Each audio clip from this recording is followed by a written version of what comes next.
Il est 8h13, Didier Martinez est en direct avec nous, secrétaire régional du syndicat Unité SGP Police. Didier Martinez, bonjour. Bonjour. Deuxième nuit de violence dans le quartier du Mirail à Toulouse, c'était lundi, dans la nuit de lundi à mardi. Il y a eu la première nuit dimanche à lundi. Cette nuit, ça s'est passé correctement ? Ça s'est un petit peu mieux passé que la précédente, alors toujours autant d'exactions, autant dire que des voitures ont été brûlées, du matériel public, encore une fois bien entendu. Ceci dit, la bonne info c'est que moins d'affrontements, moins de frontal avec les forces de l'ordre, on ne déplore toujours aucun blessé et ça relève du miracle depuis 3 nuits.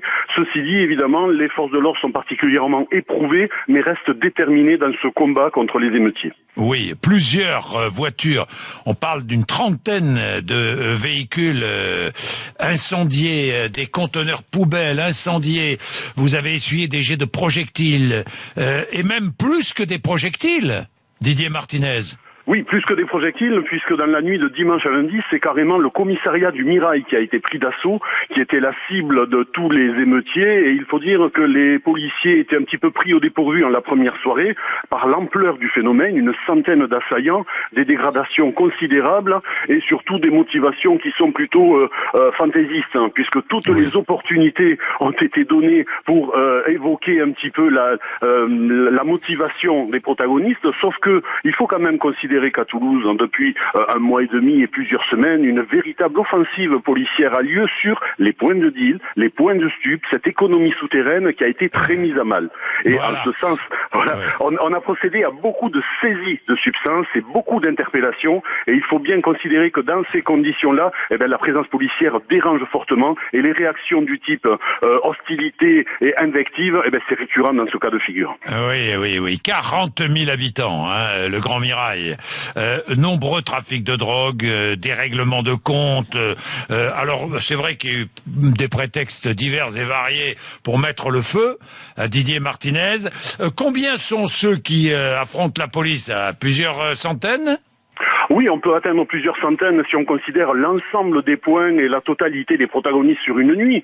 Ceci dit, vous savez, depuis plusieurs semaines, à chaque interpellation, à chaque intervention policière, dans ce qu'ils considèrent comme être leur territoire, leur quartier, ça se passait mal. Il y avait tout de suite un attroupement, des hostilités, des jets de projectiles, et très très régulièrement, nos collègues font usage de moyens lacrymogènes pour se désencercler, se dégager et procéder correctement à des interpellations. C'est un petit peu aussi ce qui s'était passé dimanche soir, en fin d'après-midi, une femme voilée dont l'interpellation s'est mal passée, mais vous savez, le prétexte par soi, aussi futile soit-il, n'est pas forcément évident pour que soit mise à mal une soirée et que des émeutes surgissent. On est vraiment habitué à cette thématique qui est récurrente, hélas.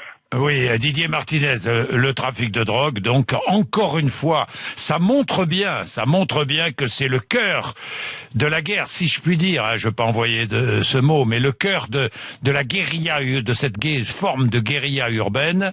Dès qu'on touche au trafic de stupéfiants, ça met le feu.